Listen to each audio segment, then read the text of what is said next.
You want an actual hands-on workshop? You want to actually build something with us, a cabin in 3 days? Well, we have another workshop in North Carolina, fully hands-on, Diedricksen Brothers style, relaxx.com, or the description below for the link and details.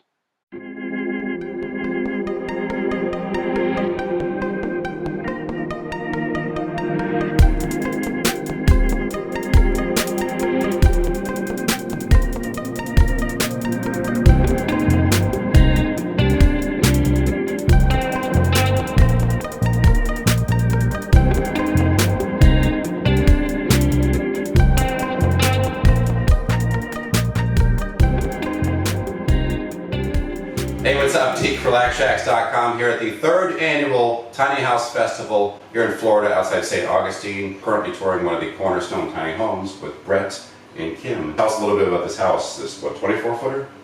This one is a 24-foot. Every one we do is a custom build. So our particular client in this case, they needed to have a future baby room. So we have that included in this house. They're going to use a loft. Here we have a ladder over on the side for their access. But yeah. Yeah, this is nice here too because, I mean, you could add an option where, there's clips on here, so it clips onto the rail. And I mention this because a lot of people that have the straight vertical ladder, which is kind of dangerous to ascend and descend, or one that doesn't clip on and it always slips and someone ends up like D. Williams breaking their collarbone or whatnot. Oh, wow. I didn't know that. So yeah, there's a couple of people I know that have gotten hurt. So it can be fairly dangerous, especially in the middle of the night coming down to go to the bathroom or do whatever you got to do. Trying to hook over that 90-degree turn on coming off that. Exactly. Anybody who's come off of a roof before, they know that feeling of not having something to grab when they're doing that. The rails here are a little nice touch because while they're not really in the way, they're adding a little bit of security and just they're decorative as well. The coolest part of this as I walk in, the windows. Talk about your decision to put in such huge slider-like windows. Yeah, so our client, they wanted everything open and bright. I think we achieved that. You can tell they're real lovers of wood. They thought it was a sin to stain or alter the wood in any way, so we clear coated it. But yeah, the light bright and the natural wood was their biggest request, and so that's what we came up with. They have a lot of storage here underneath their room. Yep. That stair pulls out, and then you can get in the back of there and store things underneath that platform as well. More storage, and then That's nice, and it blends in the wall, so it's kind of hidden. You can't really see it. A it's lot kind of of what people we were don't after. notice it. They wanted yeah. to put a dresser there, and we didn't want to lose the square footage, so we talked them out of the overhead loft and into the under loft. And he was the homeowner on this is a golfer, and he said that he's sick of leaving his clubs in his trunk all the time. So we can pull this stair out, and we got a little area back behind the drawers here where he can put his clubs instead of trying to drag them out of a loft on a ladder. This slides or is on caster or something, and it retreats into this space here. It just goes out. Oh yeah, that's cool. Oh yeah, well, there's a lot of storage back there. Yeah, it's pretty the good hidden area. secret layer. Like there's kids here, that's going to become the clubhouse at some point. They know they're going to be playing back there and hiding out because as a kid or as an adult, I'd be hanging out there reading a book and on my flashlight. This is cool. You said it's going to be a nursery. I keep seeing people coming here and they're all like speculating as to what that room's for because it could be a great office. You know, you could put if you have a bathroom already, but I've seen some applications where they put a bathroom up there. It's a nice little space because it's private. Well, aside from the rest of the room, you have one place to retreat to if you want to get work done or where the baby can sleep while you're on this end. It's a 24-footer, and we really didn't want to cut off any more of the area in a 24. Yeah. A 28 or a 32 that we do most of the times, you can get away with cutting that area off, but in this one it didn't feel right, so we wanted to kind of raise it and make it more of a feature than just a wall going across. Yeah. But you still have that open feel, like you said, the ceilings here are incredibly high. It was almost 11 feet, 10 and a half. Yeah, our trailers usually hit 27 inches almost all the time. Okay. And then of course we have a 13.6 up top, so we get every inch we possibly can. The loft up here, one thing I'm noticing right off the bat, I haven't been up there, and I'm probably not going to go up there because I'm lazy. The trim work up there is great. You have the two dormers there, almost the star-like array where they converge. There's a lot of headroom up there as compared to a lot of tiny houses I see. When you turn the gables out sideways like that, we get more headroom. Yeah. And also we're kind of getting known for that star ceiling kind of thing. when you have a reverse gable like that. Yeah. I call it opposing gables. Opposing gables. We'll debate it, but we'll debate this later. There's 3 gables. It looks great though, because it's this one, like in all this natural woodwork, you have this kind of sophisticated junction of the trim right there, adding a lot of class and style to this space. Can you take us through the kitchen and the bathroom real quick? Well, I'll let Kim do it. Sure. So they opted for a quartz countertop. I love the quartz. It really works in a tiny home. If you think about it, it's moving down the road. A granite is a natural product. It's going to have some faults in it. So quartz is not. It's a compressed product. It's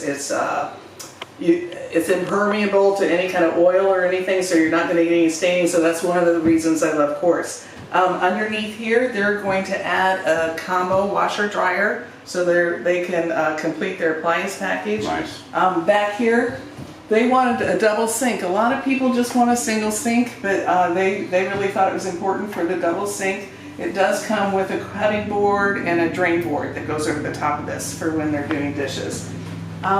This is the first time, this is a higher range is what it's called, H-A-I-E-R. They bought GE appliances a couple of years ago, but this is really high end. It's the first time we've used it.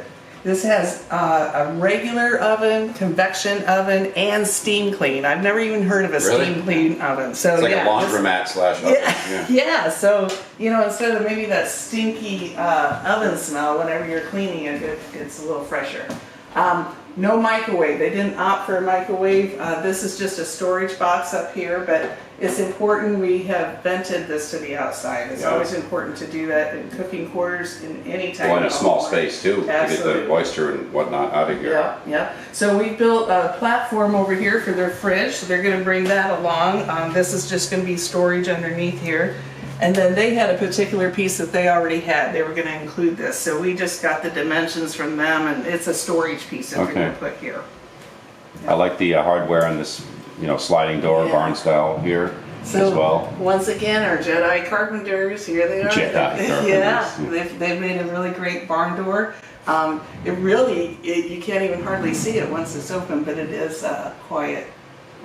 Tiny house we shall build. Yeah. All right, the bathroom here is cool. So yeah, we've got, they opted for a composting toilet. They're going to be on an acreage where sewer wasn't available to them, so they're just going to use the compost. They have a typical 36-inch fiberglass shower. It has the rails the shelves all around it. It's great for shampoo, soap, whatever products you might need. Do you have that taped off so people here at the festival don't try to actually take a shower? Honestly, believe it or not, they crawl in there. All right, people step in it, and if it's muddy, they mess up your place. Exactly, So. and Yeah, I know. it's a fiberglass shower. It could actually scratch. So you don't want it to. You don't want to deliver this to the client where it's like the toilet's been used, it's not emptied, and the shower is all cruddy and muddy, scratched up. No one wants a used compost. No. So you guys, how long have you been in the business doing Cornerstone? Gosh, a little over 4 years, I would say, somewhere. Cornerstone's been in existence for probably about 15, 20 years. Yeah. We're licensed contractors. So we went from building regular sized homes and remodels and that kind of thing to doing this exclusively. And we built in Bahamas, we built in Florida. And it's kind of funny. When we saw the first tiny home, we thought, well, we can do that. So we built one literally in our driveway, like everybody else starts out, And it sold before we had siding on it. So we built another one, same thing. We started cranking them, and then we went full blast into it. And we actually, our first model name was the Cortez, because Cortez was the explorer that came to the New World and burned the ships. There's no going back. That was kind of our attitude. I was going to add, you're a big fan of Dan Cortez, MTV Sports. That Cortez. That'd be so random. I can't believe I even thought of that. If people want to find out more about what you're doing, it's cornerstone-tinyhomes.com. Yep. Okay, cool. This house is beautiful. Thank you guys. Thanks for coming. I really appreciate it. Appreciate it. Thank you. Don't leave me hanging. Keep Not on video, Brett. We're like past each other in so many shows. This first time we had a chance to hang with you guys. Really enjoyed having you It's around. a pleasure, man. I really love this house, so best of luck with everything else. Again, Thank you. RelaxShacks.com. Thank you guys for watching. Please subscribe, and we will see you later. Perhaps the next Florida Tiny House Festival put on by the Kernahan Davies combo and Shorty as well. Short. It's Shorty.